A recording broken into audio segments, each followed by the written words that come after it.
Hello hi everyone, this is Janvi and welcome to learn with me. कैसे हैं आप लोग? आई होप आप सभी बढ़िया होंगे एंड अपने घर में खुश होंगे। टाइटल आपने देख लिया होगा। आज हम डिस्कस करने वाले हैं इस वीडियो के थ्रू जो मिठाई वाला चैप्टर है आपका क्लास 7th की वसंत की बुक का। ठीक है, मिठाई वाला चैप्टर से क्वेश्चन आंसर जो पीछे के अभ्यास कार्य में जो प्रश्न उत्तर होते हैं ना एनसीईआरटी में, वही सारे क्वेश्चन मैंने यहाँ पे लिए हैं और ये हम डिस्कस करेंगे। और अगर आप इस चैप्टर को, मिठाई वाला चैप्टर को लाइन टू लाइन पढ़ना चाहते हैं, जो मैंने बहुत इंटरेस्टिंग तरीके से पढ़ाया है कि आप बोर भी ना हो और आपको पूरी कहानी समझ में आ जाए क्या है चैप्टर में, तो बेसिकली उस वीडियो का लिंक मैं दे दूँगी डिस्क्रिप्शन बॉक्स में। 2 पार्ट में हमने वो पूरा चैप्टर जो बड़ा सा है वो कवर कर लिया लाइन टू लाइन एक्सप्लेनेशन के साथ। ठीक है, तो जिसने चैप्टर पढ़ना है वो लिंक पे जाकर के क्लिक कर लीजिएगा, link is in the description. और ये है आपके क्वेश्चन आंसर्स। ठीक है जी, तो पहला क्वेश्चन जो है आपका वो ध्यान से देखिए। अच्छा, कई लोगों का ये सवाल होता है कि क्या ये जो क्वेश्चन आंसर हम यहाँ पे वीडियो में समझ रहे हैं या डिस्कस कर रहे हैं, क्या हम इसको एज इट इज़ लर्न कर सकते हैं, हमारे लिए पेपर में यूज़फुल है? तो बिल्कुल है, ये एनसीईआरटी से ही मैंने क्वेश्चन उठाए हैं, अपने पास से नहीं। ठीक है, तो आप इसके जो आंसर्स है आप इसको प्रॉपरली रेफर कर सकते हैं। और अगर बहुत अच्छी बात है कि आपको एज इट इज़ अगर याद हो जाए तो, और अगर एज इट इज़ याद नहीं भी होते तो डजेंट मैटर, आपने चैप्टर मेरे साथ पढ़ा हुआ है तो आप उसको अपने आप भी बना के इन लाइनों को लिख सकते हैं। ये सिर्फ आंसर एक रेफरेंस के रूप में मैं आपको दिखा रही हूँ कि हाँ, आपको इस तरीके से आंसर को जो है प्रेजेंट करना है। तो देखिए, पहला क्वेश्चन क्या है आपका। खिलौने वाले के आने पर बच्चों की क्या प्रतिक्रिया होती थी? तो एक जो इंसान था, जो एक मेन कैरेक्टर हमारी कहानी में था, जो कभी मिठाई वाला बन के आता है, कभी खिलौने वाला, कभी वो अलग अलग तरह की चीज़ें बेचने आ रहे हैं। तो जैसे ही जब खिलौने वाला वो आता था तो बच्चों की क्या प्रतिक्रिया थी? प्रतिक्रिया होता है जी रिएक्शन। ठीक है, देखो हिंदी में सबसे बड़ी चीज़ ये होती है कि हिंदी कई बार बच्चों को इसलिए मुश्किल लगती है क्योंकि जो ऐसे ट्रिकी वाले वर्ड हैं वो इसका अर्थ या मतलब समझना नहीं चाहते हैं या फिर उसको जानते नहीं हैं, इसलिए उनको लाइनें याद करने में प्रॉब्लम आती है। लेकिन अगर आप समझ लो एक ही बार में, अब प्रतिक्रिया का मतलब क्या है? रिएक्शन है। इसे इंग्लिश के वर्ड से आप कंपेयर करो। ठीक है, तो क्या बच्चों का रिएक्शन होता था जब खिलौने वाला आता था? तो आंसर देखो, खिलौने वाले के आने पर बच्चे खुश हो जाते थे बहुत ज़्यादा। बच्चे अति उत्साहित हो जाते थे। उन्हें खेल कूद भूल जाते थे वो, और अपना सामान, जूते चप्पल आदि का ध्यान ही नहीं उन्हें रहता था। उनको लगता था जैसे खिलौने वाला आया अब हम खिलौने खरीदने भागेंगे, कहीं उनके जूते चप्पल भागते हुए जा रहे हैं, उनको कोई टेंशन नहीं है। मतलब बहुत ही ज़्यादा खुश हो जाते थे, उत्साहित हो जाते थे। अब जैसे ये इतना बड़ा पैराग्राफ है तो क्या मैम की पूरा रट्टा मारे? बिल्कुल नहीं मारना। आप मेन मेन पॉइंट उठाओ। एक पॉइंट के बच्चे खुश हो जाते थे, उत्साहित, ठीक है, एक्साइटेड हो जाते थे बच्चे। उसके अलावा उन्हें खेल कूद वो भूल जाते थे, और उनका जूते चप्पल जितना भी सामान है वो कहाँ है उनको ध्यान ही नहीं रहता था। वह अपने घर से पैसे लाकर खिलौने का मोल भाव करने लग जाते थे। मतलब घर से, अपने पढ़ा भी था कि एक बच्चा जो है अपनी अम्मा से पैसे लेके आता है तो उसकी अम्मा जो है उसे पैसे नहीं देती हैं, है ना। तो वो अपने घर से बच्चे खिलौने लेने के लिए फटाफट से पैसे मांग के लाते थे और सामान खरीदने के लिए आ जाते थे। खिलौने वाला उनका मन चाहे खिलौना उन्हें दे देता था, राइट। और बच्चे उन्हें लेकर काफ़ी खुश हो जाते थे। बच्चे खुशी से पागल हो जाते थे, झूम उठते थे। इस तरीके से आप इस आंसर को प्रेजेंट कर सकते हैं। ठीक है, और ये कहाँ से आई लाइन है? ये हमने चैप्टर में डिटेल में, मैंने आपको जब लाइन टू लाइन पढ़ाया था मैंने आपको बताया था कि बच्चे हमेशा खिलौने वाले के आने से बहुत खुश हो जाते थे, क्योंकि वो बच्चों से बहुत ज़्यादा स्नेह करता था, उनको उनकी मनपसंद का खिलौना देता था, और कई बार बच्चों को डिस्काउंट या सस्ते में भी देता था, बिल्कुल देता था। अपना मोल भाव करने पर उनको दे दिया करता था वो, ये नहीं कि वो अपने प्रॉफिट देख रहे हैं। समझ रहे हो? तो ये चीज़ है। अब मैं आपको क्वेश्चन आंसर इस तरीके से पढ़ के बता रही हूँ सो दैट आपने मान लो ये क्वेश्चन पढ़ा मेरे साथ, अब आपको वो तुरंत ही याद हो जाए, बहुत ज़्यादा ऐसे एफर्ट ना लगाने पड़े। ठीक है, ठीक है, तो आई होप आपको पहले वाले क्वेश्चन का आंसर समझ में आया होगा और याद करने में अब आसानी हो जाएगी। ठीक है जी, आगे बढ़ते हैं। हाँ जी, तो जो हमारा सेकंड क्वेश्चन है वो देखिए। रोहिणी एक कैरेक्टर है, आपको याद होगा। रोहिणी को मुरली वाले के स्वर से खिलौने वाले का स्मरण क्यों हो आया था?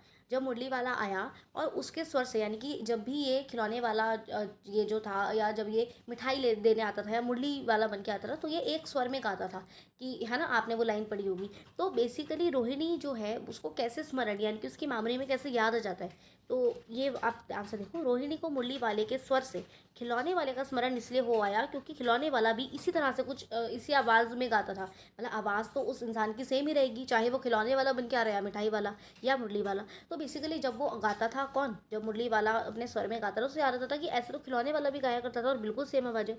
खिलौने वाला भी इसी प्रकार मधुर स्वर में गाकर खिलौने बेचा करता था। ठीक है, तो यही चीज़, मुरली वाला ठीक उसी तरह मुरली स्वर में गाकर बेचा करता था। यानी कि ये जो पर्सन हमने पढ़ा ही है चैप्टर में कि ये सेम ही इंसान है, एक ही इंसान है जो अलग अलग सामान बेचने आ रहा है, कभी मुरली कभी खिलौने। तो बेसिकली वो मधुर स्वर में ही हमेशा जब भी आता था, मधुर स्वर में गान गा कर ही खिलौने या मुरली बेचा करता था। तो इसलिए रोहिणी वाले को याद आ जाता है कि ऐसा तो मुरली वाले का भी स्वर था। किसको देख के याद आता है? जब वो खिलौने वाला आता है, और वो खिलौने वाला और मुरली वाला सेम ही पर्सन है, राइट। ठीक है, चलिए आगे आइए, जिनको चैप्टर पढ़ना है, क्योंकि देखो क्वेश्चन आंसर आपको जब तक अच्छे से समझ नहीं आएंगे जब तक आपने चैप्टर नहीं पढ़ा होगा कि हम क्या बात करें, कि रोहिणी कौन है या उसने क्या किया था। तो ये सब चीज़ें तब क्लियर होती है जब आपने चैप्टर पढ़ा हो लाइन टू लाइन, जो कि मैंने आपको पढ़ाया है। So link is in the description. ठीक है जी, आगे आओ। प्रश्न नंबर 3, मुरली वाला देखने में कैसा था, मतलब उसका अपीयरेंस पूछा है। मुरली वाला दिखने में कैसा था, लोगों ने उसके बारे में क्या अंदाज़ा लगाया था। ठीक है, अब ये भी चैप्टर में था, ये लाइन थी बिल्कुल कि वो गोरा पतला युवक था। ये शब्द मैंने आपको अंडरलाइन कराए चैप्टर में, जिसने पढ़ा है ध्यान से उससे याद आएगा, राइट। तो देखो, मुरली वाला देखने में गोरा पतला युवक था, मतलब वो पतला सा था, गोरा था और युवक था। उसकी उम्र लगभग 30 से 32 की थी।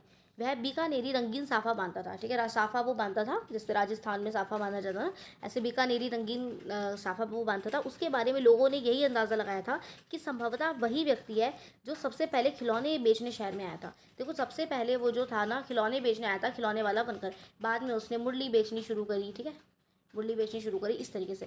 तो बेसिकली मुरली वाला का अपीयरेंस कैसा था, या लोगों ने उसके बारे में क्या अंदाज़ा लगाया कि ये वही है जो कि पहले खिलौने बेचने आया था, ये अंदाज़ा लगाया लोगों ने। और अपीयरेंस कैसा था, गोरा पतला युवक था, 30-32 उम्र थी और बीकानेरी रंग का साफा बांधता था। तो 3 आपको कैरेक्टरिस्टिक्स याद रखने, एक आपको ये चीज़ लिख देनी है कि हाँ, लोगों ने उसको देखकर अंदाज़ा लगा लिया था कि यही वही खिलौने वाला है जो पहले आया था। और फिर वो गान भी मधुर स्वर में गाता था सेम तरीके से, तो वही।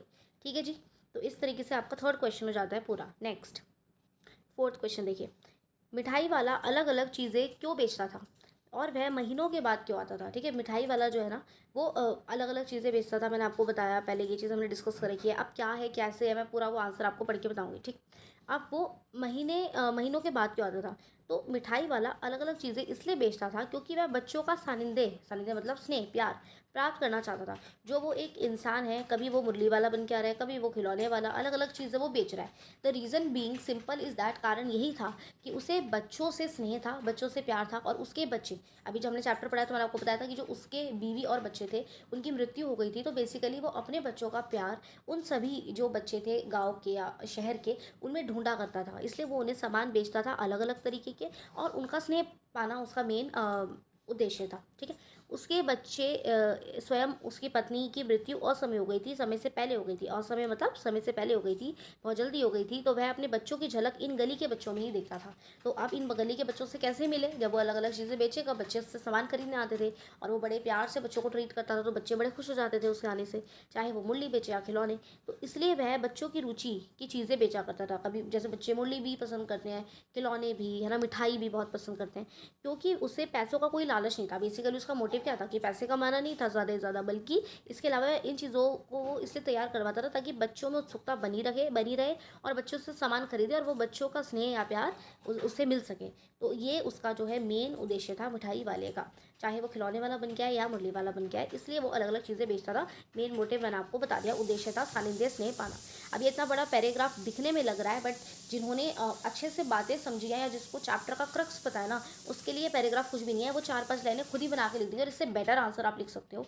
If you have heard this video, अगर आपने मेरी वो जो मैंने लाइन टू लाइन पढ़ाई है ना चैप्टर, वो सुनी है, तो इससे बेटर आप आंसर बना सकते हो। ये मेरा विश्वास कहता है, ये मेरा जो टीचिंग स्टाइल है वो कहता है। ठीक है, तो ये था आज की वीडियो में। हमने कुछ 1 2 3 4 यस 4 क्वेश्चन हमने डिस्कस कर लिए हैं। कुछ 2 क्वेश्चन और हैं मेरे पास। अगर मुझे, ये पार्ट 1 है, पार्ट 2 में मैं इसके बचे हुए 2 क्वेश्चन भी लेके आऊँगी। तब तक के लिए आप कर लीजिए चैनल को subscribe to stay connected with me, और मुझे कमेंट करके अपना फीडबैक ज़रूर दीजिए मेरे वीडियोज़ से रिगार्डिंग। आपका क्या ओपिनियन है, अपना क्या राय है, या कुछ आप सुधार चाहते हैं या क्या चीज़ें हैं, वो आप मुझे ज़रूर बताइएगा। और मोस्ट इंपॉर्टेंटली, हिंदी के अलावा SST इंग्लिश मैथ्स, मैं सारे 7th क्लास के हर सब्जेक्ट के कंटेंट को अपलोड कर सकती हूँ। तो आप मुझे ज़रूर बताइएगा कि आप कौन सा चैप्टर नेक्स्ट पढ़ना चाहते हैं, किस सब्जेक्ट का। So thank you so much, stay connected with us for more content like this. आज हम 7th की वीडियो डाल रहे हैं। I hope we will continue doing this and we get up reach to 8 9 10 11 12 तक की videos, right. So let's see how it far it goes. Thank you so much till now. ठीक है, तो आप कर लीजिए चैनल को सब्सक्राइब। और हिंदी की वीडियो बनाते बनाते इंग्लिश की 4 लाइनें मैंने बोल दी। तो basically point is that only कि आप मुझे ज़रूर बताइएगा आपको ये वीडियो किस अच्छी लग रही है या नहीं, और आप कैसा कंटेंट देखना चाह रहे हो, कुछ सीख रहे हैं नया, तो वो भी ज़रूर बताइएगा। And thank you so much, stay happy, stay blessed, bye bye.